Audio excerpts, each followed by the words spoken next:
to the Old Man Orange podcast. I'm Spencer Scott Holmes, and I'm Ryan Dunigan. And it's like a national holiday today. Well, I guess I don't know if it's a national holiday, but it's like a worldly event, in my opinion. I think that's how big of an event this is. You know what I mean? I mean, we had one very similar to this like only a handful of months ago, but I don't know. It's always up for debate which would be bigger. But the idea that Detective Comics hit 1,000, like, come on. The fact Batman is officially 80, because for a while we're like, oh, he's almost 80, or he's about 80, but no, he's actually 80 now. Mm-hmm. Yeah, he's gotten there finally, which makes Dick Grayson like 79. So it's one of those things where, because this actually kind of snuck up on me. I knew it was coming out, but I'm like, oh wait, yeah, that really is coming. Then I just like Googled it real quick. Oh shit, it came out yesterday. So we thought, like, originally we were gonna do something else for the podcast. Like, you know what? This should probably have its own episode, just like Action Comics 1000 had its own episode. Well, I was thinking the same thing too. I'm like, I felt like the Action Comics 1000, like they were making like huge deals about that. Like I remember I saw like other magazines and stuff had like articles on it, like, oh, Superman hits 1,000, everything like that. And it's weird because you think Batman just being bigger, you would see more stuff like that. But I only knew about this because I just one day was like, I wonder what, I gotta go scroll through Comixology real quick. I was like, oh shit, Detective Comics 1000's coming out. Oh god, gotta prepare for this bad boy. Well, the other thing about that was, I don't know what it is, because I mean, when most people hear the name Action Comics, they probably just assume, oh, for some reason this thing just said you were calling me. I don't know why the fuck it was doing that, but okay. but I'm here. How can I be calling you from there? The call's coming from the house! It's coming from within the house! Answer the phone, Ryan. No, that only turns into like, I don't know, what would be, I don't know. You know what, I'll say this. I was going to say that'd be like this one Batman villain, but thinking about it, I'm sure if you think long enough, he has some tech-based villains, but he doesn't have a lot of tech-based villains. I don't mean like Mr. Freeze's freeze gun. I mean like hacker-type villains or anything like that. I'm sure you could find them if you look long enough. But. Yeah, I mean, there's always those ones where like everyone's like, oh, the Riddler's doing a hacky thing this time, but like beyond that though, there's not somebody who's like that's their main thing. Is like I battle Batman through like the cyberware. Yeah, I mean, I guess it's one of those things where it's like, oh, he's smart. He probably knows how to like update a computer. He's good at typing, So I think there we go. That's the closest thing we got to the hacker character. Not that we need a hacker character for Batman, but anyway. I don't know why I just picture like imagine a Superman one where there's like the hacker character trying to fight Superman. He's like, oh, I'm so gonna get this guy. I'm gonna figure it out. And then all of a sudden the wall punches out next to him. Superman shows up. Okay, Timmy, time to turn the computer off. If it was an episode of Smallville, for some reason, post-Matrix. That's what? the reason why it would be post-Matrix. They would have to have one of those episodes. Well, maybe they would be post-Matrix, or for some reason they would have like, oh, well, I have like a kryptonite rock like powering my computer for some reason, because that's the thing. They always have to find. I mean, I get it. It's his weakness. And in like the earlier seasons, they had to find ways to introduce kryptonite before he had a villain, before he had main villains. So it'd be one of those things. Oh, we're going down to the old mill. Oh, look, kryptonite rocks are here from all the years ago. And then it reached the point where it's like, oh, we're going against some guys who are doing counterfeit money. Oh, for the dye, they're using fucking kryptonite. So, oh God. Billy at school, he was caught smoking kryptonite rock the other day. That may have happened. I don't know. It was hard to keep track with. There was always everybody always got their powers through kryptonite somehow. And after a while, it was just like, when I heard like dye and money, I was like, oh, okay, whatever. But anyway, back to this. Back to Batman. Say Action Comics. I think most people, when they hear the name Action Comics, they probably don't know Superman right off the bat. They probably just assume like, oh, it's just some generic fucking book nerds read, right? But then those who do know Action Comics, oh, well, that's, Superman's comic series. That was the original Superman book. In Detective Comics, when you say Detective Comics, I think, comic book fans know it, but I think 90% of people think, what's the big deal? Oh, that's Batman's original book? Yeah, well, I think both Action And Detective. They're those kind of ones. Unless you're in the loop of DC and comics in general, it does probably just go right over your head. You know what I mean? Because it sounds very generic and old fashioned to be like, oh, that's probably something that Grandpapa used to read. You know? Well, they're both originally anthology books, and then once Batman was introduced in Detective, and once Superman got introduced in Action, they started popping. All right, these guys are really big. Use them more. Actually, put them in every book. Everybody out of the way. Well, literally, it was like okay, make sure they have a story in there. Yeah. Every month or whatever, because these guys sell. Actually, fuck it, make it their book. Yeah, that's all it is. It's just them and nobody else. So, I thought it would just be Batman 1000, but it's Detective 1000. But no, I get what they were doing. So, I gotta ask this: did you get it digitally or did you get a physical copy? I got it digitally. The closest comic book store to me is like 2 hours plus away. The version I got, when I first walked into my comic book store, I just walked in, I saw the first, the standard 2010s issue cover. I'm like, maybe I'll go with this one. It looks pretty good. Then I just flipped through. I'm like, oh, I feel like I'm betraying myself if I didn't get this one. I got the Jeff Loeb cover. See, I don't think the covers are all... Jeff Loeb. Tim Sale. I meant Tim Sale. I don't know what Jeff... I associate Jeff Loeb with Tim Sale because of Long Halloween and Dark Victory. But yeah, I got the Tim Sale cover. See, that's pretty sweet 90s. because I almost want to say that, like, in the digital copy, they don't have the covers like they did for Action Comics 1000. Which is kind of sad. Well, if you look at it, the main cover was Jim Lee, and I recognize that. Then if you go through the decades, 1930s is Steve Rudy, 1940s Bruce Timm, 1950s Michael Chow, 1960s Jim Starnko, might be mispronouncing that, 70s Bernie Wrightson, 80s Miller, of course. And I'm glad they gave the 90s to Tim Sale, because that's one of those ones where I feel like I don't know if there's a better Batman book out of the 90s other than Long Halloween or Dark Victory, so I feel like you kind of gotta give that one to Tim Sale, which I think would be weird if they didn't give 80s to Miller. And then 2010 is Greg Capullo. And those are just the art, those are just the pencils. That's not going into the... Oh, wait, and 2000 was Jock. 2000s was Jock. So, yeah. Oh, Jock has one? That's awesome. Yeah. So, yeah, I guess I just get the Jim Lee one, but, yeah, it kind of bums me out because in the Action Comics, I got to see every single cover. It was pretty sweet. Mm-hmm. But I almost this is one of the most like fucking nerdiest things people are gonna hear. I almost consider buying two, one just to have on my shelf, the other just to put on my wall because I just like this Tim Sale cover so much. But yeah. Well, there's nothing wrong with doing that. That'd be kind of cool. But no, this one does start off pretty sweet. I mean, right off the bat, you're getting like a Scott Snyder, Greg Capullo, back in action, Batman all over again. I kind of like this is like the story that almost made me kind of laugh. It's just like Batman's like, I've been searching all over the globe. I even went undersea. I went through the jungle. I keep searching. Maybe the Riddler. Maybe it was Two-Face. God knows. Why am I on this fucking case for 6 fucking months? Oh, Jesus. And then, like, once he finally finds it, it's like, oh, it's back in Gotham. But the whole fucking time I've been walking around the goddamn fucking earth and it's been in my backyard. And then he gets there, it's like, okay, it's the bird chick, the fucking monkey, the bird guy. The old man. It's all the shit detectives. I think it's Elongated Man, too, was also there. Yeah.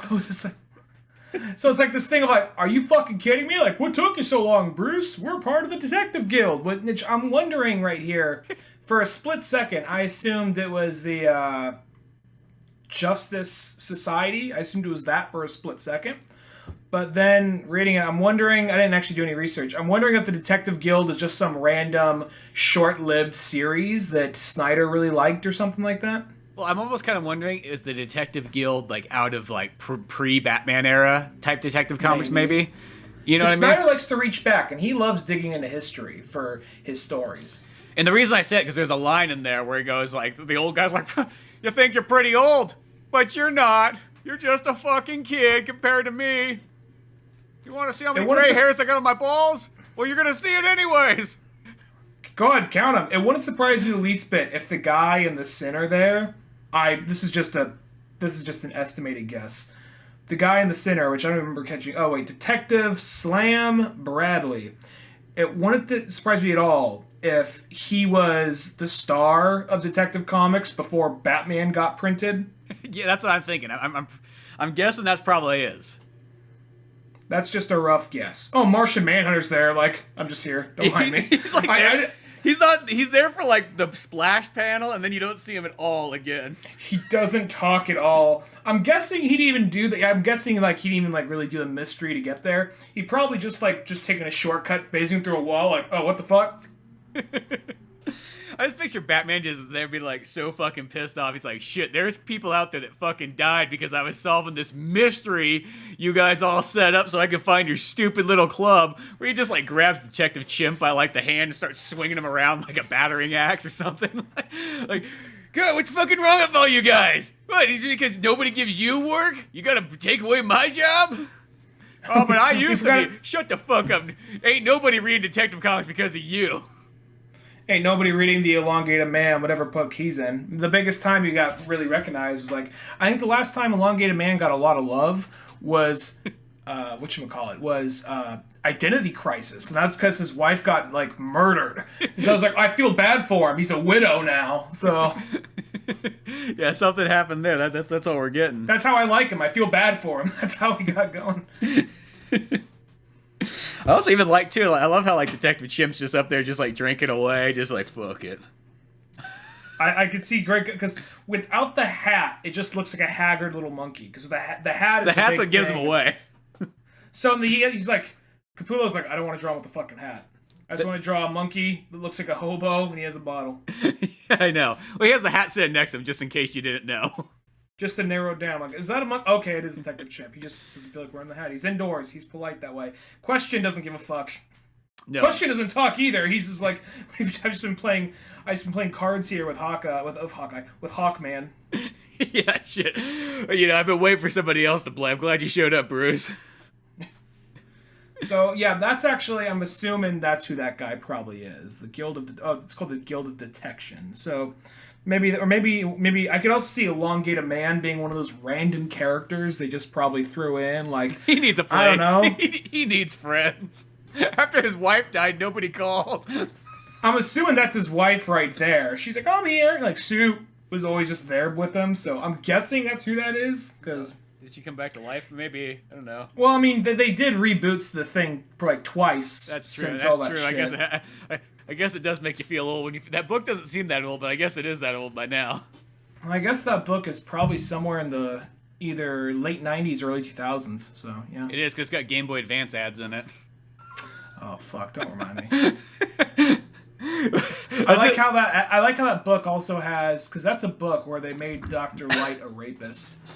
It's like, hey kids, get some Bubblicious. Dr. Light actually used to be very maniacal.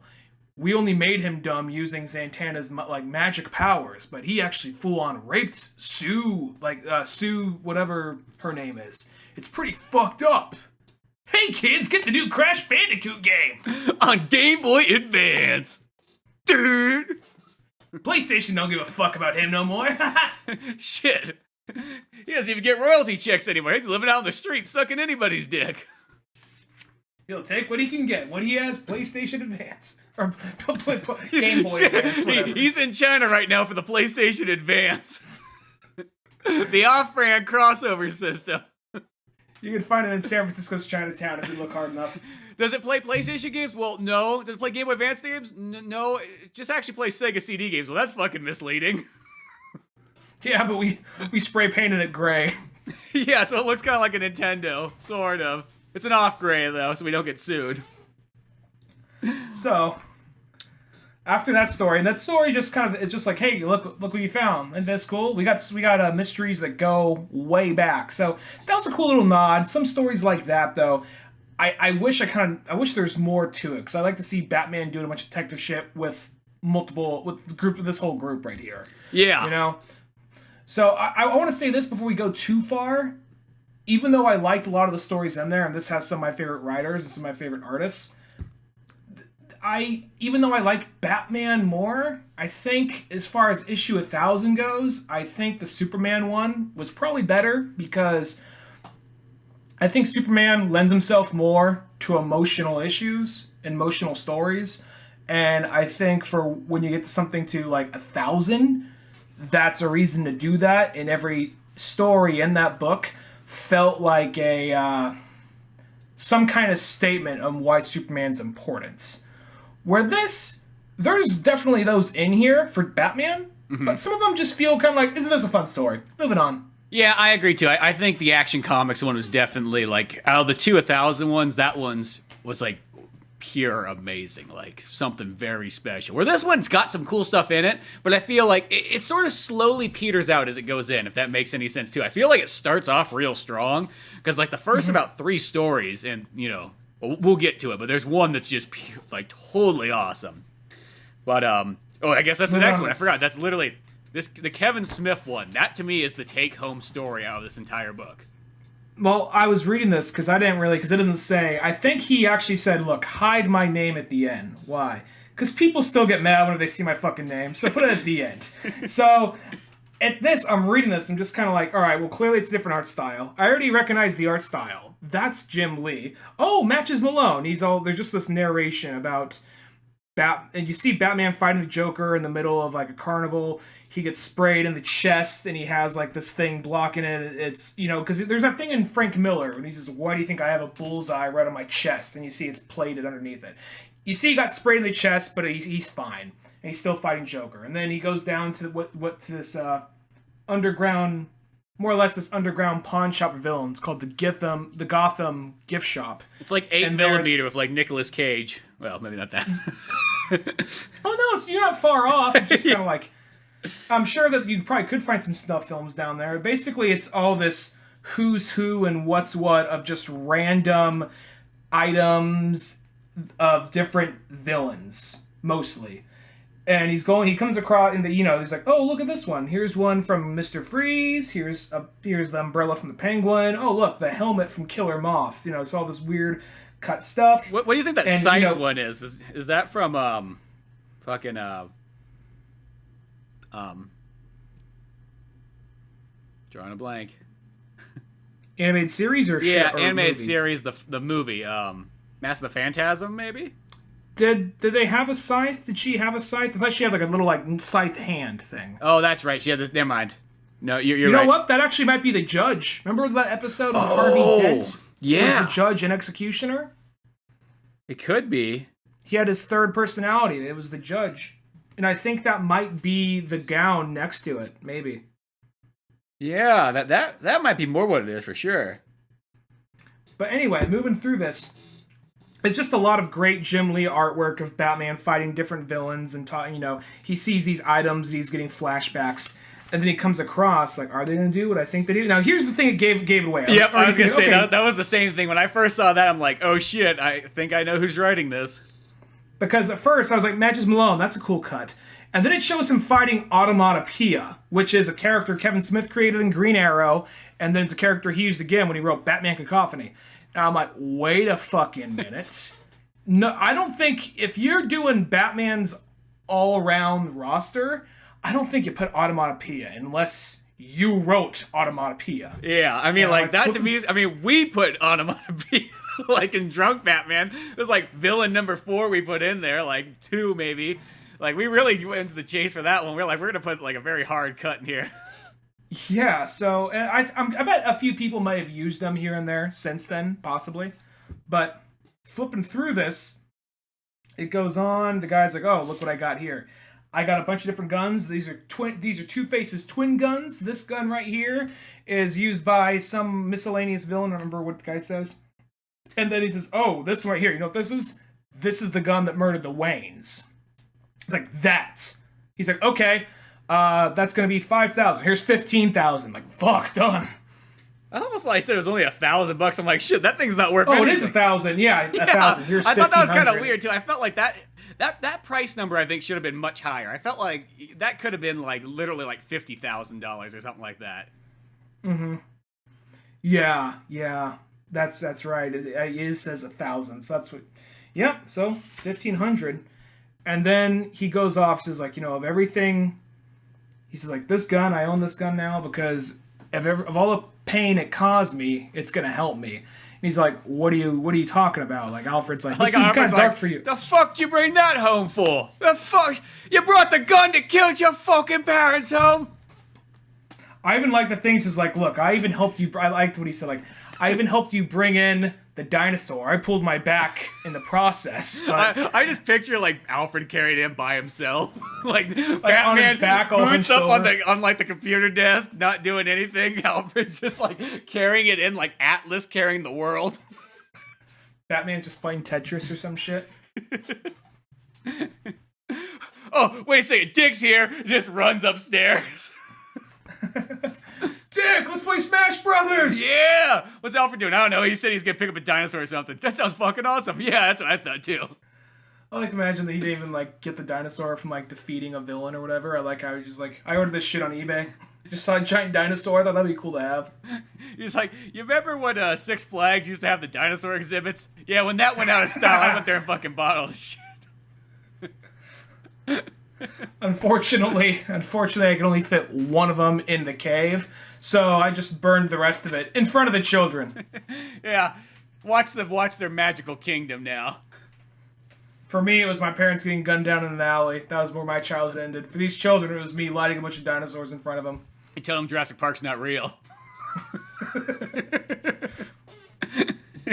It may seem cruel, but every so often you need to like kick dirt in someone else's eye to feel a little better. You know what I'm saying? No, I don't. Well, you would if your parents got shot in an alley. Well, my parents, they got pretty much killed on Trapeze Act. Not the same. Not the same. That's light compared to what I got. You thought it was probably part of the act. I mean, nobody told you until it was like the 11th hour. You probably thought it was part of the act too. Like, oh wow, that was. They switch up and just drop two like dummies down that were filled with ketchup or some shit. No, but going back to the book though, even though it's this very Jim Lee style, I like how the different characters, how they all, you could tell it's moving through the ages. Like Catwoman's in her like early 90s outfit at some point. Zaz looks like how he did in the early 90s. Croc is looking pretty modern. Harley Quinn, traditional Harley Quinn, you know, so I liked how they're just playing around with different variations of the characters. And then Batman decides, you know, I'm not taking this gun to memorialize it. I'm taking this gun so I can melt it down and use it as a chest plate. So the thing that made me what I am, is going to be the thing that protects me from here on out. Yeah, he's like, this gun that probably, who knows who else it killed. You know, how many other lives has this thing taken? Well, it won't kill anymore. It will only protect. And then it comes in, they just like, you go to the writer, like Kevin Smith, like, oh, dude, that was actually, that itself was actually a big twist right there. I mean, I know he's a good writer, but that was like, that's actually a really good story right there. So, and that's the thing about like small anthology stories, and it's like, what can you tell in that amount of time? And I think this story right here is kind of more of what this book needed. These kinds of stories. Mm-hmm. Because that's what I mean. It's like it starts off strong, and the Kevin Smith one to me is by far the best one in here. And you can still have lighthearted ones that aren't as heavy, but at the same time, because like in the Superman one, there's the part where they're going through the history of Superman, and then that's when Superman got defeated by his arch nemesis, Mr. Mxyzptlk or whatever. And then you find out that this is like this guy's role playing and how he wants to be like, you know, it's one of those things that goes through all of Superman's history, and you're like, oh, he died? How'd he die? How'd it go happen? I'm like, oh, he's altering history to what he wants it to be. Yeah, exactly. Well, and that one too is that kind of, you could have like an emotional story, then you could laugh, then you could have like a cool action one, and it just kind of went back and forth, back and forth.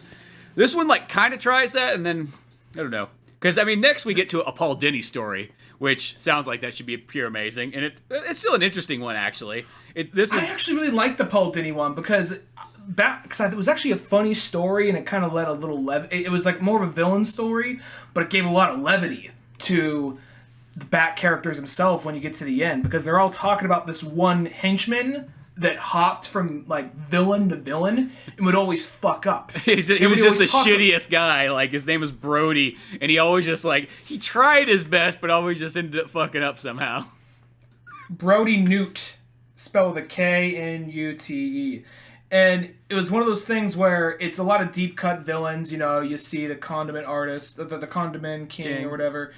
and then you see different, every villain, it's like different periods of the time, and they're just going through this one story, and somehow they always had Brody there, but he always fucked it up. He always did something to fuck it up, and then he'd get like hospitalized or kicked out or whatever, and then he'd be back later, and like he's just this guy that just got passed down from villain to villain, and they just these different stories of how he fucked everything up, and then you find out it's this documentary, and you see the Bat family watching, and you see Alfred like putting stuff about it away, and you find out that the Bat family, which is two things: one, to go undercover as this fuck up henchman, to go in, investigate what the villains are doing, fuck it up for them. And also, the thing is, I just like how they're doing it. Like, why do you guys do that? It's just fun to fuck with them. You don't see the Bat family do that. It's always strictly business. Like, all right, well,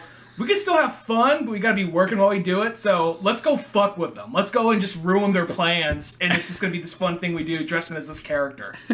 Yeah, no, that's what I liked about it too. It's like everything bad that could happen. So like even Riddler's one too, where he gets to the point where he's like, yeah, I set up this elaborate trap. We had this maze. Batman was gonna solve it. And the first thing Batman does is he goes and he grabs that guy and like hustles him out the number. And the guy's like, oh, 4321 or whatever.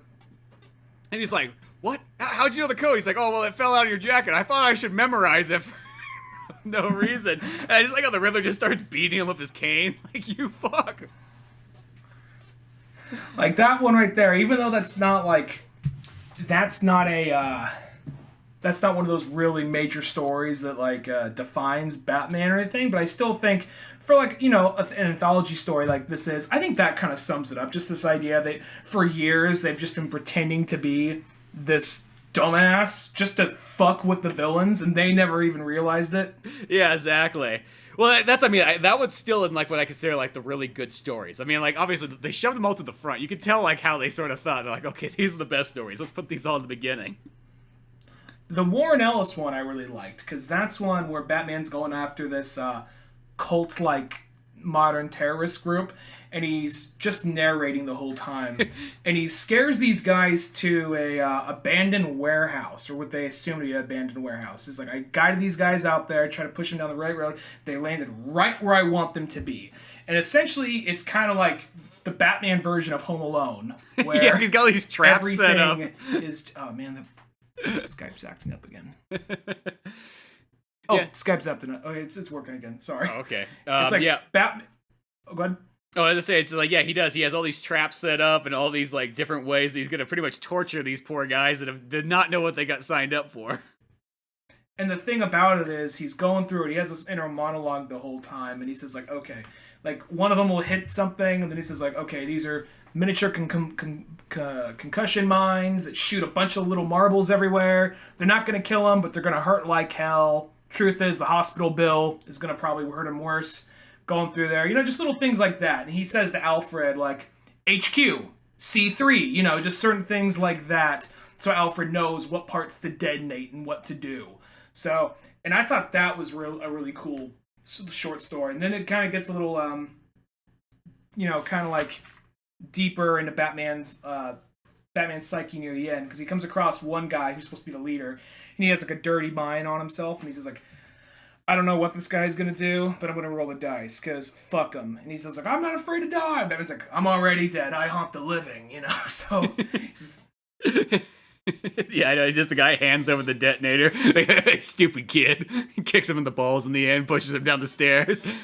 Fuck you. Well, this is one of those books that it's just one of these stories.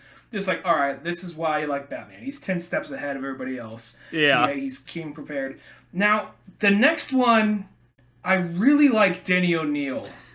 But yeah, fuck this story. This story was kind of like, because it's this like one's horseshit. It even just starts off Leslie Thompson's like, I'm old, picture. Bruce. No, which it's like, what is Bruce doing? Is he like jerking off in front of her or something like that? Like, what is this face? Is he pulling the Louis C.K.? Yeah, he pulled that mask off, like surprise. Yeah. And it just kind of starts off, and it's got cool artwork in it. I mean, I guess if there's something to back it up a little bit, but just these like thugs like, we're stealing masks. Masks are cool. Yeah, look at me. I found a gun.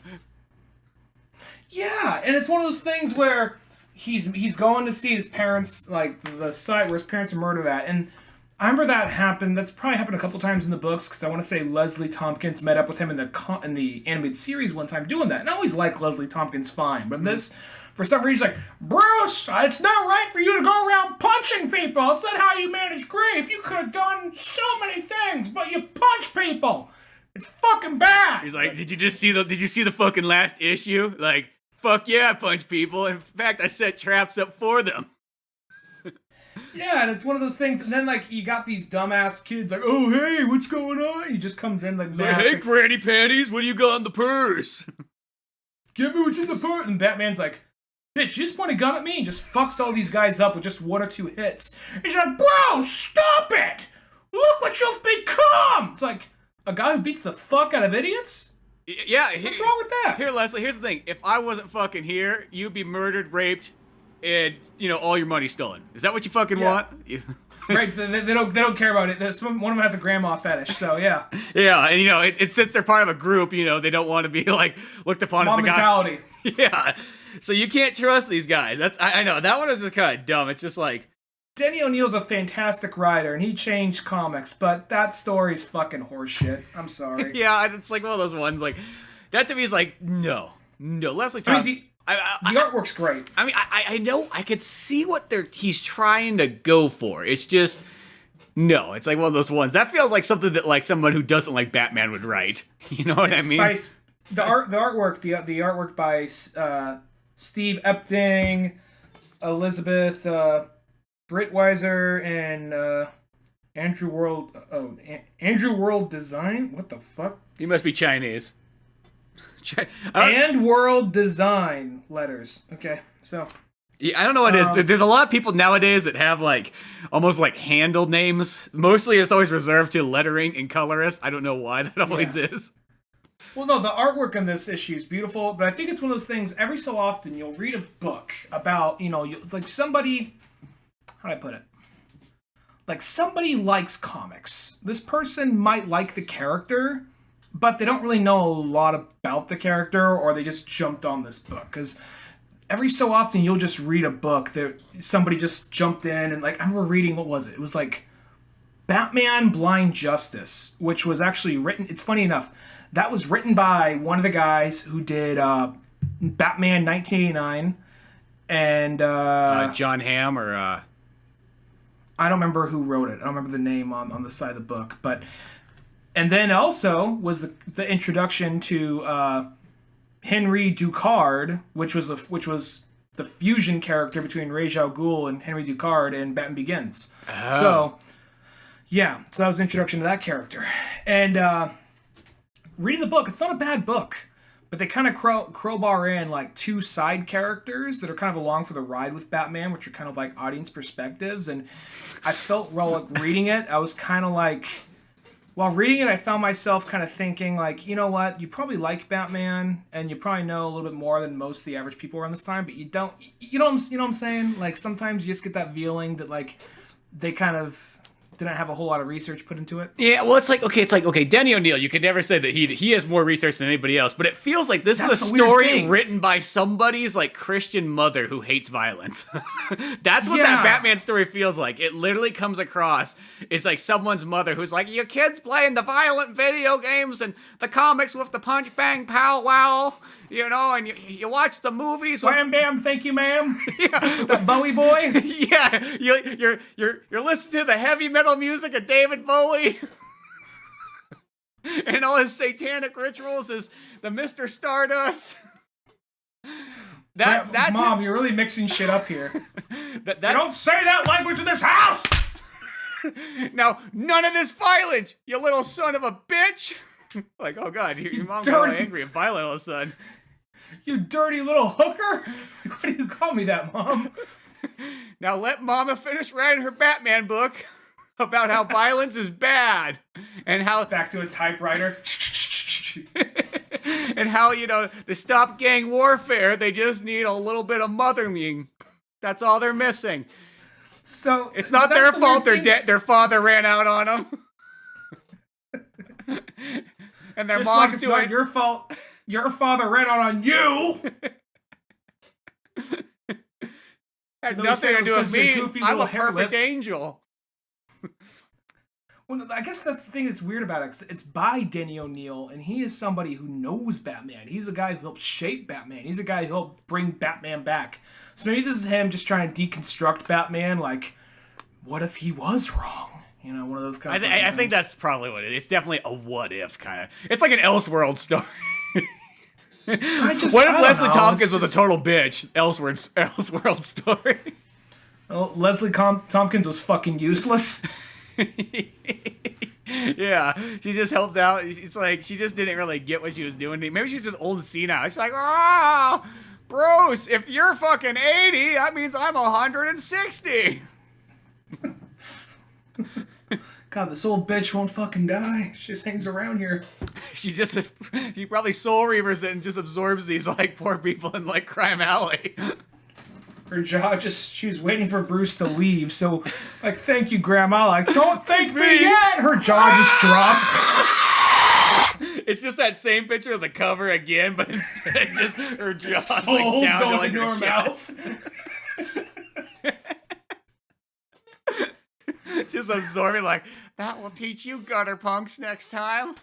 Just skeletons lying there now with like nothing left on them. Oh, looks like I got some masks here. How about that? I'll just add them to my collection. Everybody loves a party.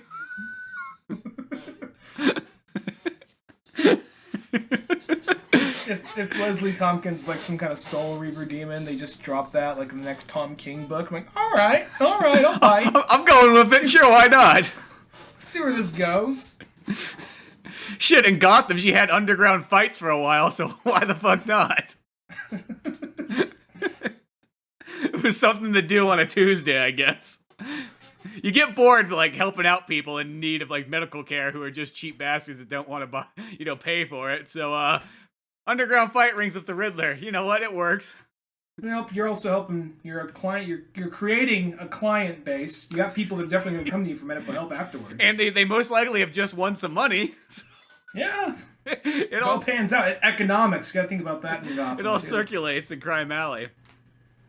So moving forward, then we come to another one. We come to the we get the Neil Adams one, which Neil Adams one, which is it's once again very beautiful artwork because it's Neil Adams, but it's just one of those weird like, all right, kind of stories. Like short and simple of it. Years ago, Batman or Bruce Wayne rather is in somewhere in Asia. A bunch of guys like, fuck you, American, give us your wallet. They gang up on him, beat him up. Steal his wallet. They bounce. Jump back to years later.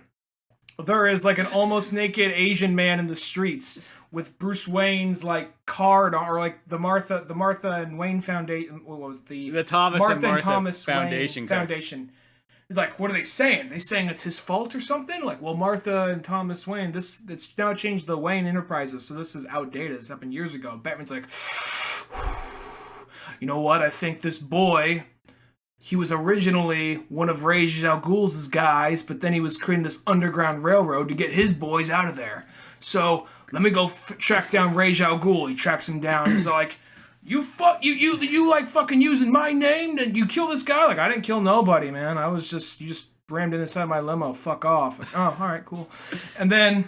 Well, I also love too. There's a part right there where it says like, just in case you're confused on what's going on, check Batman issue 431. So it's like, shit, like, go back 600 issues almost to find out what the fuck's happening. Yeah. I feel like that's almost like a joke in itself, just to do that. Yeah, I think that is almost a joke. It's not like, check out the last issue that came out, like, 999 or 998. No, go fucking back. Do some research. You have to Google some shit. And then we come to Batman. For some reason, he's crouched down with a stick. Like, you! On the next page. Like, he's all hunched down like a gargoyle. Like, it's well drawn, but it just looks funny. Just like, you! Like, holding a stick and pointing at the camera. Like an Uncle ape. Sam. Like, he's like Rafiki or something right there. Yeah. Or it's almost just like, I don't know what the hell's going on. It's just like, you plan, shall not pass! Well, it just looks like the position he's in, it just looks like, this is my castle, you can't come in, mine! Whoa, What, just because I'm Asian I can't be here? Fuck you! Okay, I'm making a perch, I'm making a stand! Stand for the white man! Like, oh god, he's going on this again. Batman went alt-right, fuck. What, white man can be part of the Chinese New Year? Fuck you! I want to carry a lion! I saw that Jet Li movie once, it looked fucking awesome! If I could be in the parade, I want to be the head of the fucking dragon. It's just like this guy in a ski mask that looked like they came of a Bond movie, or just like, the fuck is Batman doing standing here with a pole and pointing at us? Well, then he's standing on this statue of a dragon, the dragon's like, I know. Which actually kind of adds to it.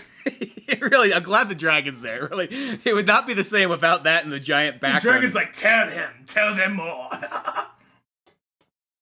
I will say, that's like always like my favorite part about Neil Adams' artwork, though, as I don't know what it is, like, his art looks like absolutely nothing like anybody else's, but he gets like the greatest expressions. I don't know what it is. Like, always in Neil Adams books, you'll get great stuff like this, where it's just this expression you would have never seen in anybody else's.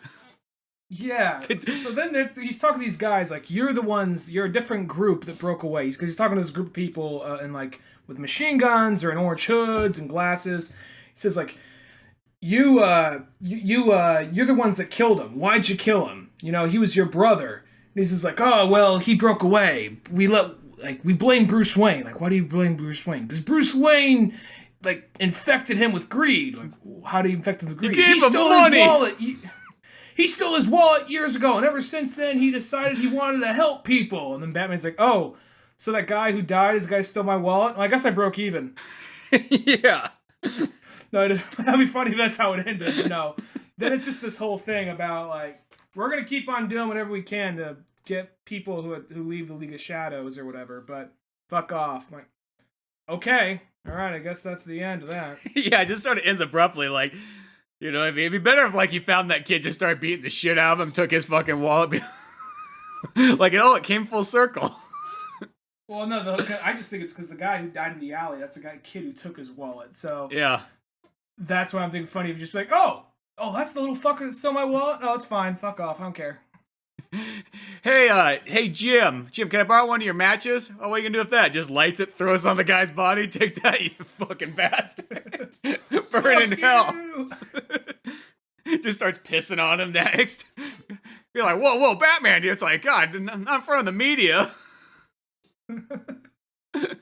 Like pissing on it, flipping the bird to the camera. Yeah. You believe this? This little fucking Asian kid stole my wallet back in the day when I was just trying to learn martial arts, like I was fucking Ken in Street Fighter or some shit, you know? And of course, like, they had to come and storm my parade. I was traveling the world, but I wasn't doing it to, like, you know, post shit on Instagram with hashtag Wonderlust. I was doing it to fucking learn how to throw a punch and help people. And this little fucker comes by, his grubby little hands. Bruce, fuck off. No, he's fucking asshole. He's dead. I can say it. The fuck's he gonna do? He's burning alive. Oh, no, he's not alive, but he's fucking burning. Fuck him. Fuck him. I gotta take a shit on him in 10 minutes, so it's okay. That's Neil Adams. That's a Neil Adams story. And then next one we get to, like, old Bruce. He is out. This one's good. I like this one. No, I thought this one was kind of a neat one. And then it's like, old Penguin shows up. This feels like a story that should be an issue 1000. Something that's reflective towards Batman or one of his main villains. And essentially, it's old Bruce Wayne outside of like a retirement home in the super high-tech wheelchair. Then old Penguin walks up and he seems all friendly. And he's like, I just want to let you know, I know who you are. I know who you were a long time ago, for a long time. And Bruce just looks at him like he's worried. And then he breaks down the story. And it's kind of interesting because it's different. It's like a cross of like Danny DeVito Penguin and Penguin as we think of him. Well, because he's even got like on like the splash page next, he's got the penguins with like the rockets on their backs and everything too. Yeah, sorry, you kind of the thing went blank again for a second. I'm going to turn my camera off here. Yes, when old Dan DeVito Penguin combined with comic book Penguin, and the artwork is really done. It's by Alex Maleev, letters by Josh Reed, and then Brian Michael Bendis wrote this, and I kind of sense his writing in here a bit. And he just goes down the story about, like, it was early on. It was one of the first times a bunch of the villains teamed up and decided, how are we going to take down Batman? When you look at the villains, the way they're drawn, it's interesting because they look like a cross between, like, modern versions and then movie versions of some of them. Like, Catwoman's totally like Batman Returns one. Even Bane looks kind of like Batman and Robin. Kind of, yeah. Yeah, I think so. Well, then the weird thing, though, is then you got, like, the Riddler, and it's like, what the fuck's going on with the Riddler? It's like he's got scars all over him and everything like that. Like, he just had a bunch of open heart surgeries and stomach pumps and stuff. He looks like if Vin Diesel played the Riddler. Yeah, he's got the Vin Diesel face. But it's just like, it's kind of a cool looking Riddler where it's just like, he looks really badass and almost like violent and almost like he just gets into a lot of shit and has all these scars and so on going on. Like, I'm interested to see where this Riddler's going in this kind of story. Yeah, so some of the characters look a little bit more classic, some of them look a little bit more modern and updated. And as it goes on, he's just saying all these different reasons of why he thought it was Bruce Wayne. And then someone even brought up the point of, like, Bruce Wayne. We thought it was you one time, and Bruce Wayne was crying, and he was a coward, he was afraid. And then someone dressed as Batman came in, but he fought different. We could see that. So it's enough, and I know Batman has a lot of friends, so it's reason enough to believe that, you know, you got one of your sidekicks to do it. And he just breaks down all these different reasons, and he says, I want to let you know before you die that I knew who you were. And he starts to smile, and he went from being this guy who was just like, yo, old man, let's just talk for a minute. And he starts to become very more confrontational, saying, I knew. And that's the reason why you're always going to fear me, because I know now. And you were never that good. You know, and that's when he's coming in. That's where he just shocks him with his fucking wheelchair. Then he says, like, yeah, Oswald, I know you. I knew you knew. And I knew you'd do fucking nothing about it. Why? Because you're a fucking pussy. Yeah. Guess what? They're going to drag your ass off back to the ocean and chuck it in where you belong. Get the fuck out of here. Bruce fucking Wayne. So that one was good. I like that one. No, that was actually a neat story too. And it's like, even like when they go in depth, when Penguin's kind of like deciphering it all and everything like that, that's really cool. And I kind of like how a lot of the other villains don't even believe him. So he kind of keeps it to himself. I think that was just kind of a neat reason too. Mm-hmm. It's cool they focus on Penguin, because I feel like Penguin's a character who's been kind of pushed to the side recently. I mean, I know he's the main character in Gotham. Well, yeah, that's definitely the place where he's literally like one of the 3 main characters, or I guess top 5 main characters in that show. I kind of forget that's him, though. You know what I mean? Well, because he's almost so different in that one. Mm-hmm. Yeah. So I would just think of him as like a fat old man. So seeing him as kind of like a sniveling, kind of like skinny guy. Does he have a top hat in that show by this point? No, he's still like, the best way I say it, he's like emo, pretty much Penguin, but he still works really well in it. I will say one of the things that blew me away that was so awesome. I mean, he was only in it for like an episode, but they finally put Scarface in live action. Oh, they did, huh? And I was like, it was pretty fucking sick, even though it was only there for really like an episode, but because I still think that would be one of the coolest villains like in a movie. I know that would probably throw off like the average audience, but I feel like if you just made it really creepy and dark and sinister, and then just had the guy, you know, make the ventriloquist guy like really like, you know, still like able to handle himself and make it so it's more believable. Because I think some people go like, how the fuck's that puppet allowing like has a whole army with him? You know what I mean? But like, if you made it that like the ventriloquist as well, even though he was like the bitch to the operations, like he was a guy you don't want to fuck with, almost. I think a good way to do ventriloquist is he's almost like, he goes kind of numb. Like it's this thing like, he's almost like this appendage attached to Scarface. Like he almost doesn't say anything. He's maybe looking away, kind of looking all creepy, you know, like you know what I'm saying? Yeah, like he it's almost like he's not really there. I mean, he's almost like fused with Scarface, and he's just the body. In a sense, like don't do that shit. Like, but Mr. Scarface, shut the fuck up! Makes him slap himself or whatever. Like, I wouldn't do that. I just do the thing where he's almost. I do think that's always kind of funny though sometimes, because I just only pictures the guys working for him being like, oh shit, he's doing the fucking slapping himself around again. It's a dirty boy, just slapping his face. Now jerk me off. What? Jerk me off. I'm feeling frisky right now. Make the men watch. It's good for him. Builds morale. No, it doesn't. Wanna die, motherfucker? Just shoots a guy. Okay, we'll watch. So, moving on. Yeah, moving on to that was not in the Gotham TV show. if you thought the relationship between Penguin and Riddler was going to be kind of awkward, wait till you see the ventriloquist and Scarface relationship. Give it time. Well, where are we going for this one? We're thinking ventriloquist. Oh, nice. Interesting choice. Interesting choice. What's going to happen? He's going to jerk off the puppet in front of his men. Is this just kind of one of those implied scenes? No, it's a full-on show. It's like one of those 6-minute ones. Believe me, you'll walk out of the theater, you won't forget that scene. I mean, I think we'd still get away with it being PG-13 because it's a puppet dick. It's not a real dick. I mean, it's a big, hard wooden one, but you might get some splinters. Well, that could be kind of funny. Yeah. I don't know. I think we could sell a toy off it, maybe even. Like it pops up in little Timmy's face. That's great. We'll give you a call. Man, what's these people and want to have jerk-off scenes in every fucking Batman movie? I mean, we just got rid of Snyder, and everybody else is coming in here like with a take. It's always the same fucking thing, though. Yeah, just somebody else getting jerked off. But going back to Batman 1000 or Detective Comics 1000, we get to Jeff Johns' book, which has kind of interesting artwork, I'll have to say. Let's see here. Artist is Kelly Jones. That could be a man or a woman.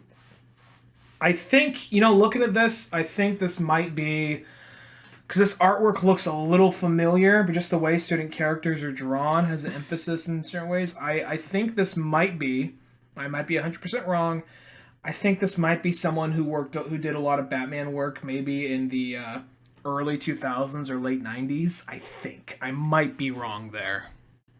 I don't know, it's just one of those ones, I mean, it's got the coloring style of, that time period. It's just like okay, Batman looks kind of cool. He's got almost like a I drew a blank on it, but Frank Miller kind of look to him. It's like I look at like Catwoman. Catwoman just looks like Alfred, in like a cat leather suit. Well, they're all meant to be older. It's meant to be the whole family is now. So now you got Damian, who's now in his early 20s probably.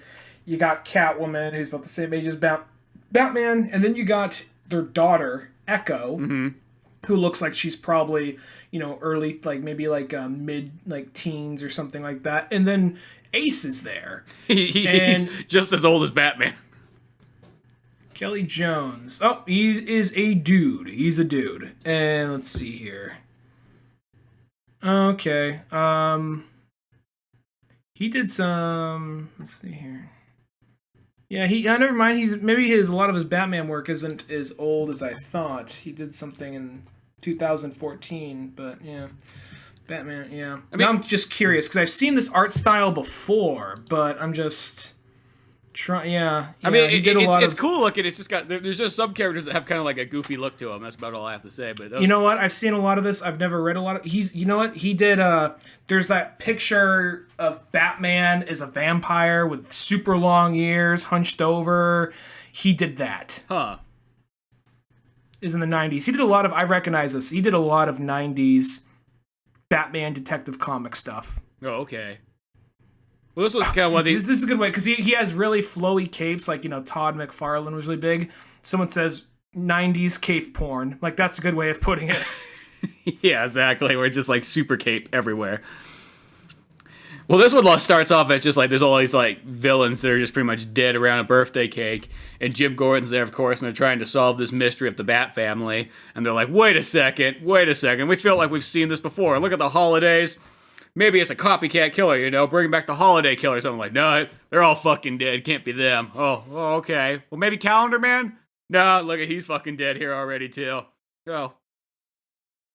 And they keep kind of going down the list to try to figure out who this person is. And it's almost like someone's doing sort of a greatest hits of certain books and so on through these deaths.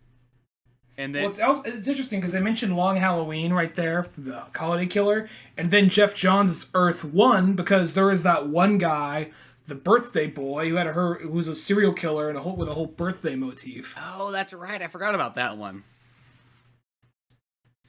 Yeah. So moving. Go ahead. Yeah. I say, well, then you realize later on that it's maybe it's the Joker. Oh, but no, it can't be the Joker. He's dead too. I like how Batman's like, oh, the Joker's fucking dead. When did this happen? Jim, were you not gonna bring this up? He's like, well, he's been dead for 6 months. I didn't know how to break it to you, Bruce. I didn't know if you'd be happy or sad, so I decided not to tell you either way. He passed away in his sleep, so I felt like that would have pissed you off. You know? I mean, I know I brought it up here, you know, it just seems like, I guess, the place to do it, but yeah, he just went away in the night peacefully. And I know you didn't want to hear the words peacefully with the Joker going away. In fact, he had all his loved ones around him, too, when he died. And he said right before he died, it was all worth it. And stroked Harley Quinn's face as he flatlined. Tell Bats it was worth it. Yeah. It was like... I have it on video. I filmed it on my phone. I was just curious. I thought this might be a historical moment. It felt like the sequel to, like, A Wonderful Life.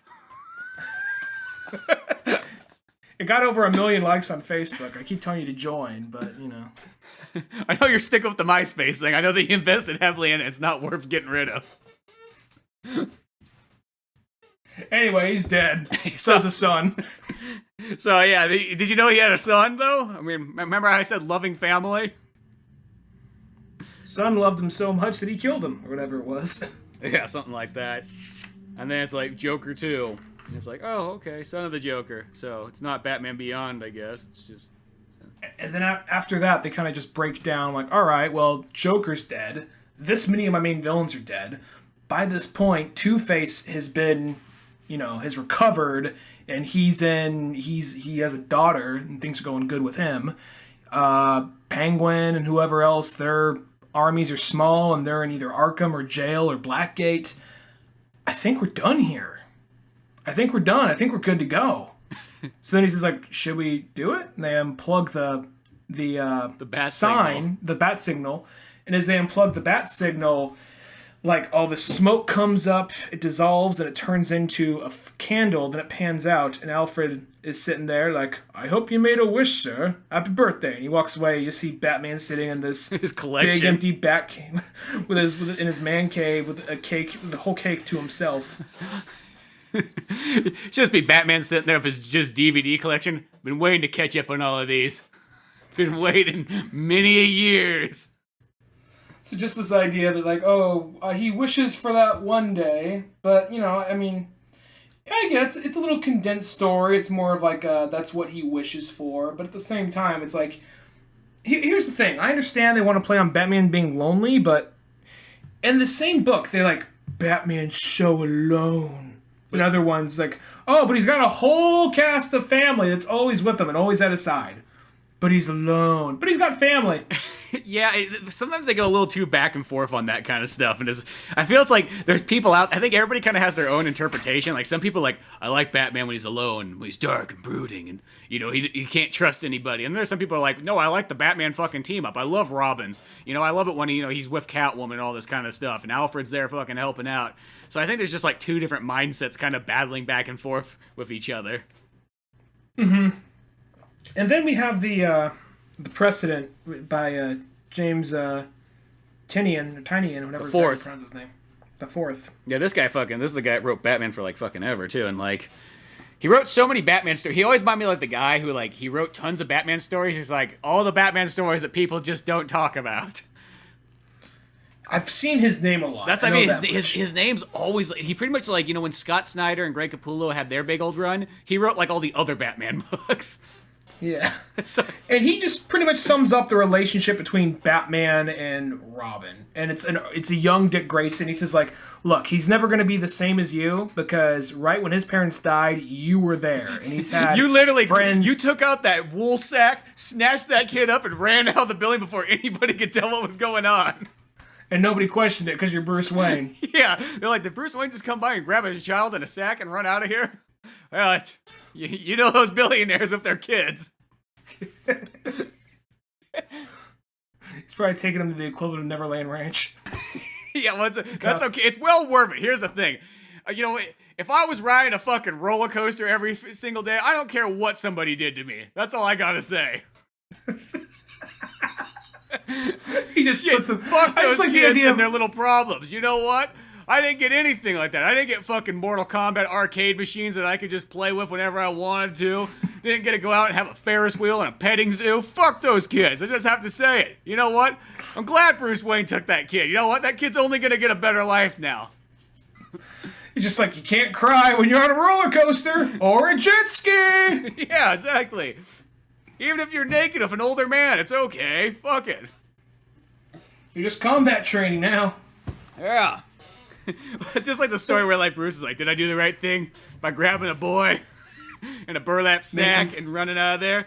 They'd be like, Master Bruce, of course you did. Without you, how was he ever gonna fight crime and make friends and get laid?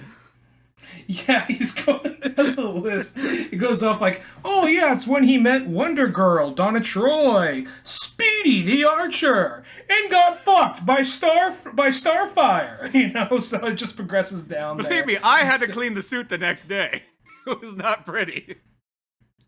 So he's going down, and then he's all saying, because of, he's like, oh, you know, just one of those things. Like, this is one of those upbeat, happier ones where it's just like, you know what, this kid, he's like, this kid helped you and you helped him, so it's a good relation.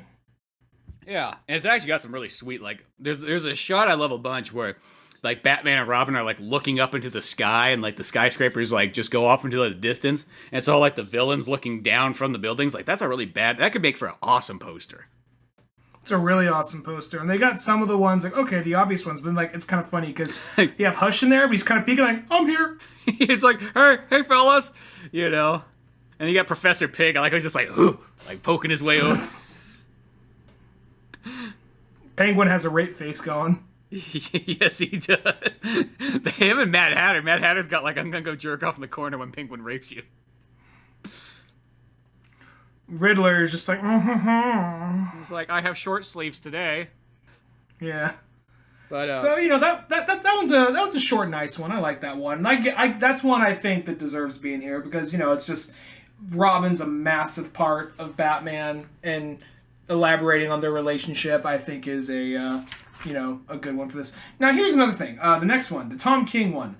Tom King, I really like, and I think that this story right here in his is a good example of his writing, of like just his back and forth dialogue, which I think is pretty good, which is one of the highlights of a lot of his stories. But I think this one is just because it's all building up. You're expecting something. Maybe I gotta rethink this one. It's got a lot of like dialogue in it, just like back, forth. And I didn't realize it was a back and forth conversation until about like 3 panels into it. I'm like, oh, that's what's going on right now. Yeah, so essentially it's just all the characters but Batman talking. They're all at this meeting point, and it's pretty much every major member of the Bat family, and then a couple people you don't expect. It's Batman, it's Batwoman, Red Hood, all the Batgirl, Robins, Duke, who's now the Signal. That's his name. Is that what Duke's called now? Okay, I'm glad he finally got a name. I just thought he was gonna be kind of like. Seems like, hate to say it, but a lot of like the black characters always kind of just end up being like, we'll just call him by your regular name. You know, like John. He's like Luke Cage. You know, Luke Cage. Yeah, like, you know, like, why have a superhero name? You know what I mean? Oh, I'm a Green Lantern. You're John. No, that's a Green Lantern over there. You see that guy? His name's, well, God, what is his name? It's Hal Jordan. It's like, oh, well, we just call him Green Lantern. GL for short. You can call me Green Lantern. Well, that'd get confusing. Actually, wait. I think, are they missing, let's see here. No, okay, they got Tim Drake. I was thinking... I was just like Tim Drake just gets shoehorned out of the equation here. Yeah, so, and they even have, what's her, she was Batgirl for a period before Spoiler? the reboot. Not spoiler. I think she was too.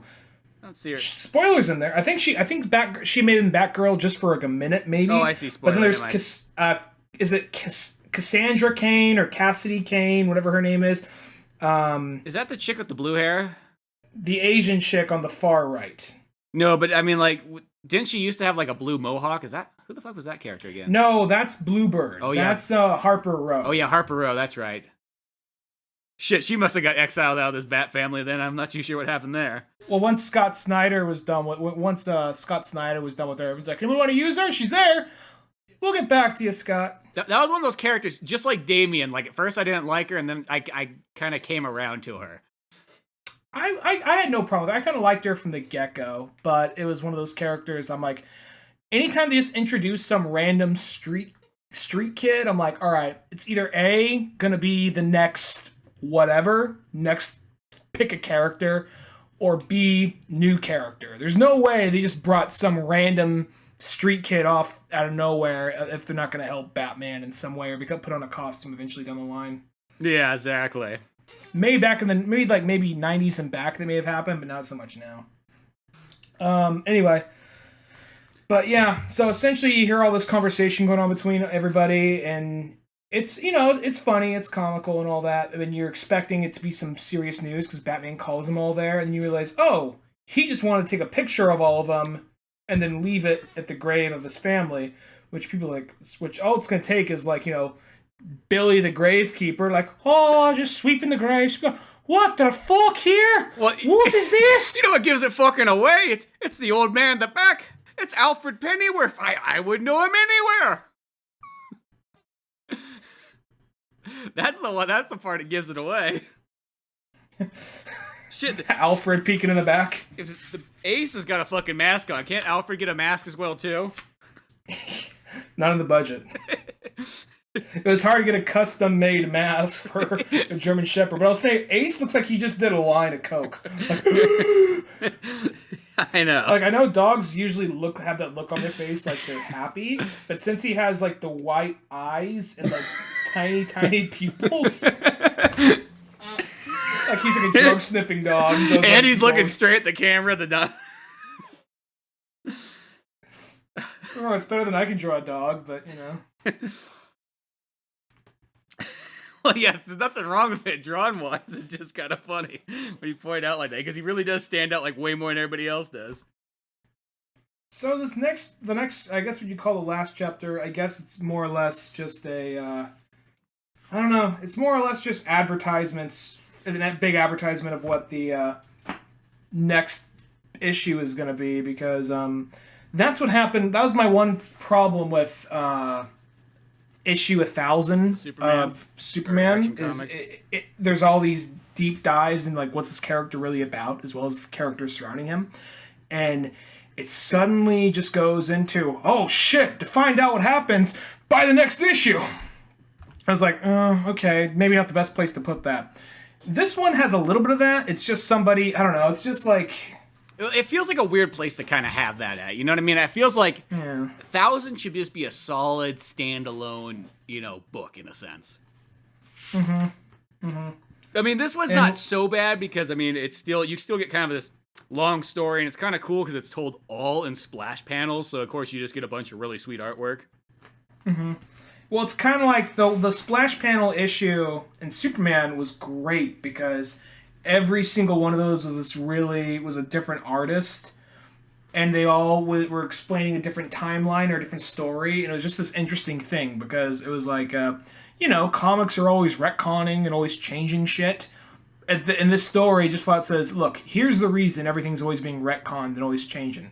This one time, Vandal Savage captured me and kept on resetting things, and I kept on going through different time periods and different eras and different things, and my friends and my family and all my enemies were there too, so all this shit that just seems like retconned away all happened at some point in time. I just had to go back and correct it, and at the very end he stops and gets out of Vandal Savage's machine, and he kind of covers. In the 40s, I was a little bit more reckless and actually served with the military. In the 50s, that's where shit got kind of psychedelic. In the 60s, in the 70s, that's where I started, they start showing like stuff from, Chris, can't remember on his name, Superman. Christopher Reeves. Yeah, Chris Reeves. So, and I think it was just an interesting way just to combine everything with Superman and still say, hey, we found a way to make this all canon. But, in a really creative way. And it's also a big homage and a big love letter. Where this is just like somebody giving their bad guy speech. Like, here's why I don't like Batman. He's dumb. He's stupid. He's punchy. He's always punching me in the face whenever I say something. And he doesn't like it. He punches me in the face. And that's why me, the Arkham Knight, is gonna come in and change. Oh, they're making Arkham Knight part of the continuity? Yep, that's right, it's me, the Arkham Knight. Like, all right, great. Yeah, I kind of saw it too. I do like the one where there's like Ra's al Ghul and Talia, and Batman's got like the 007 judo chop coming. Oh yeah, well he's doing like he's like fighting. He one hand fighting Rage with a sword, other hand blocking Talia with his gauntlet. He's giving the backhand to the woman so he can fight the man. It's a man battle. Yeah, and like, you gotta fight your father. A lot of this artwork is fantastic, but I mean, I'll be honest, I can't name one. I mean, I'm reading it now, but I couldn't really have told you like what this whole monologue really was at the end of the day. It all just kind of it was just like somebody like sitting in prison with nothing better to do but to write all this crap down that no one wants to read. It'd be like, yeah, okay, Dylan, we're here for slam poetry night here in Arkham. Yeah, exactly. Come on up. How many fucking like C-rank villains come up and like bat in the alley, bat at the night. Like, all right, man, that's enough. Next. Everything is about the fucking bat. Can we just get someone talking about, like, all right, that one guy talked about drug addiction, but everything's about the fucking bat. I'm just so fucking tired of it. I love the one where I think it's like almost one of the last panels, or maybe it's not. There's one where it comes right before Two-Face. Batman's just like taking God, what's that guy's name, and throwing him into the Lazarus pit. Just like Robin's like, Dad, what are you doing? Like, fuck him. He ruined our pool time. If he wants the pool this bad, he can fucking have it. Last time I stayed at Motel 8.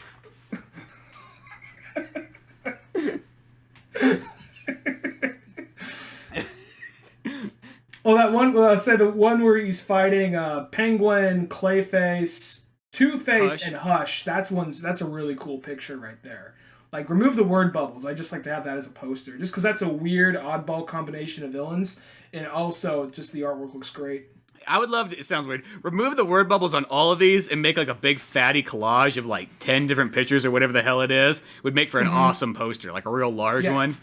Any of these I think it's like, whoever, like, just remove the shit that's being written down here. I just want to see the art. Well, who wrote this one? Is this It's Peter J. Tomasi. Who's usually pretty good. Yeah, as I say, because he wrote, like, I remember, like, the New 52 Batman and Robin ones. He wrote a bunch of those ones, I want to say. And I liked all those, but, I generally like his work, but it just sounds like... It just goes on too long. I think it's just, like, unnecessary amount of dialogue. Well, it's just, like, a dude's big, long, evil, I'm mean, and I don't like Batman monologue speech, and... I don't know, you read enough Batman, you hear it all, and after a while, it's hard to top it, so... And then especially when it goes on for that many pages. And I guess it's one of those things I would have liked to see, you know, something a little bit... It's kind of somebody's like, Batman's just mean, I don't like him. He's always there stopping me and my friends. And so I think the one thing to do is because, I don't know, you see Batman's fist beating the fuck out of somebody, and it looks like somebody peeking through a hole, so maybe... This dude saw Batman beat the fuck out of his dad, so that's why he doesn't like him. Maybe that's the one thing I kind of garnered from this. Yeah, maybe it is. He's like, well, one day I was at the glory hole and I was looking through the crack and Batman was beating up my father on the other side. Wait, what? Yeah, I know, it's fucked up, right? Batman's beating up my dad. No, wait, that's rewind. not the fucked up part. No, wait, rewind. No, you can't interrupt my slam poetry session. Anyway, here we go. Oh. Well, I also like I don't know, on the very last page of the credits, there's like one where Batman's like holding the Joker, but it looks like he's got like that, you know, like whenever there's a high school movie and somebody's getting kind of beat up and the teacher's like, hey, you kids, what are you doing? Like, oh, you know old Jimmy right here, he's just the best of friends. And he's kind of got him in like that stranglehold hug. Like, yeah, we're just hanging out having a good old time. But you know that like something's going to happen. The yard duty always goes like, oh, okay, well, you kids have fun then. And you can say that kid's like, no, stop this now. That's almost like what it looks like of Joker and Batman here. He's like, even though I know Joker's always kind of like, just naturally has a smile, he looks like, oh no, it's fine, don't worry, everything's okay. Yeah, me and Batman were the best of friends, right?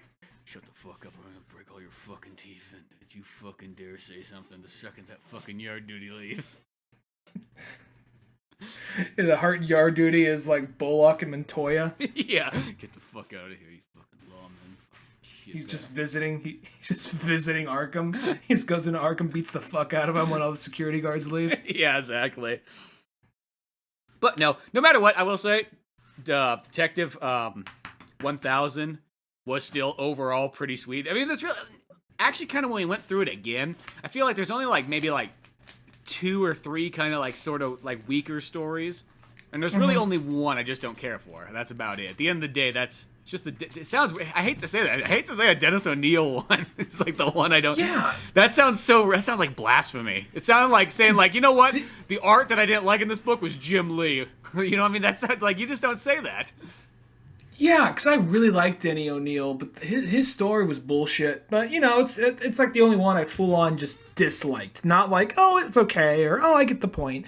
That's the only one I was like, that one was bullshit. But, once again, he's wrote some fantastic stories that I love, so I'm not gonna, you know, hold that against him. I'm not gonna, like, be one of those people who just... Because every so often you get people who, they read or see one thing by someone they used to like, and that one thing sucks. Like, I'm never watching a Tarantino movie again.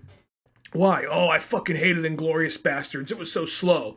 Did you like everything else he made? Yo, I fucking like everything else, but Inglourious Bastards sucks. He's not getting more money from me. It's just like... Yeah, I know. It's always... Okay. Whenever there's those people out there, it's like almost like they just like turncoats almost. That's what I always feel.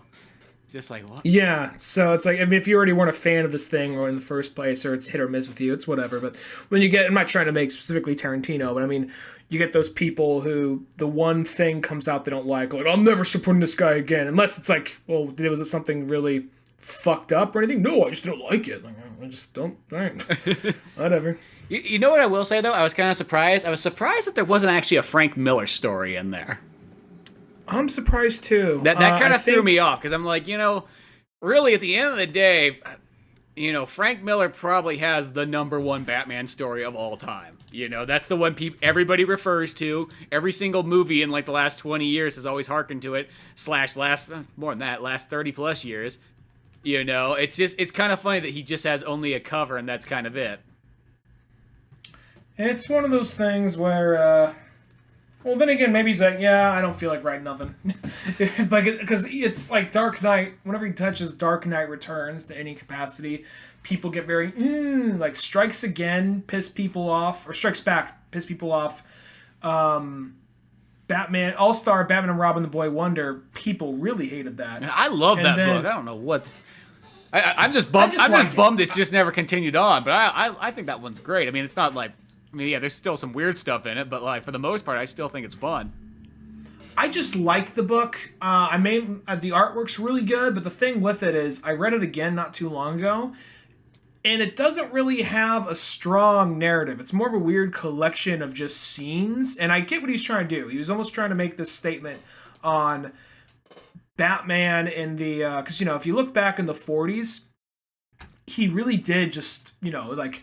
Give me my gun, boy! Ha ha ha! Take that, you dirty fucking Krauts! We're going to Germany! You know, it was very much that, like, yeah, like, you know, yee-ho, Silver, away! We're gonna kill people with no repercussions! So it was almost without killing, but still making it, like, I think he was almost doing something like that. Like, alright, well, what's more, if you got some guy with all this artillery, nothing to stop him, why is he... And I think he was just trying to approach it from this weird satirical / you know, maybe another angle of some sort, but out of that, people don't want to see that for Batman. People want their usual Batman, or, you know, a Batman that you warm up to, you know. Yeah, I don't know what it is. Like, I've always liked that book quite a bit, because even like I read it not too long ago, and I still was like, you know what, I think it's pretty good. I just wish it had like, I wish there was like a definitive like ending. I don't care what it is, even if they just came out with one big fatty thick issue just to finish it off. That's my only complaint.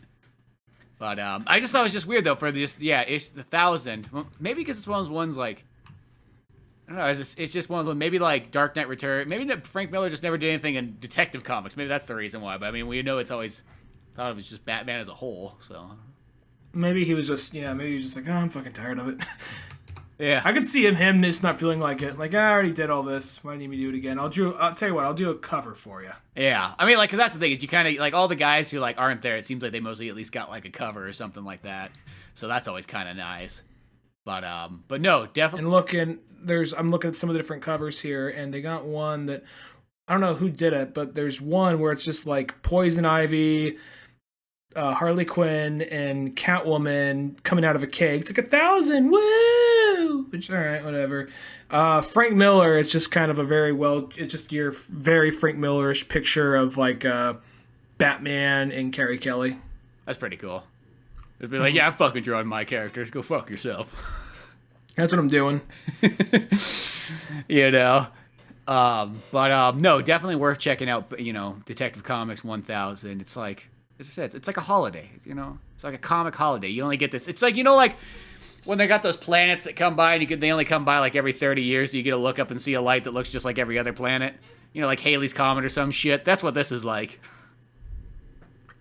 I'm sorry, the thing just totally went dead the second. Like, check out Oh, sorry, well, Skype's really being shitty today. Well, you know Halley's Comet, right? What about Halley's Comet? I said this Batman's like Halley's Comet. Only comes. Oh yeah, that's true. That's true. Except for, I guess it doesn't come back until we get to 2000 or whatever. Maybe that's when it comes back. But yeah, check out Detective Comics. We'll put a little link in the description below. All kinds of fun stuff. You can get either digital or physical or whatever kind of coal you want. But other than that, check out oldmanorange.com for more comics, podcasts, music, and more. You can always grab yourself a copy of Pizza Boys. That's Pizza Boys with a Z on Comix Central, Comixology, Amazon, any of that fun stuff, the sitcom-style comic book. Other than all that fun stuff, I'm Spencer Scott Holmes. And I'm Ryan Dunigan. We'll see you some other time. Later, folks.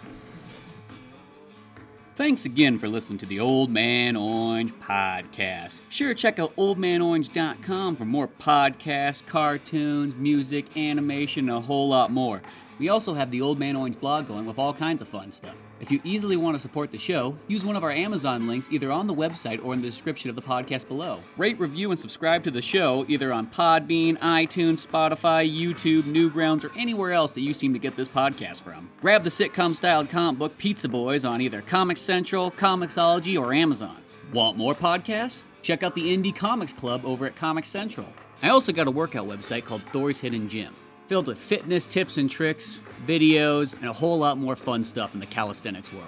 Talk to us on Twitter at Spencer S. Holmes and Dunigan Ryan. Like our Facebook pages of Old Man Orange Productions and Pizza Boys Comic.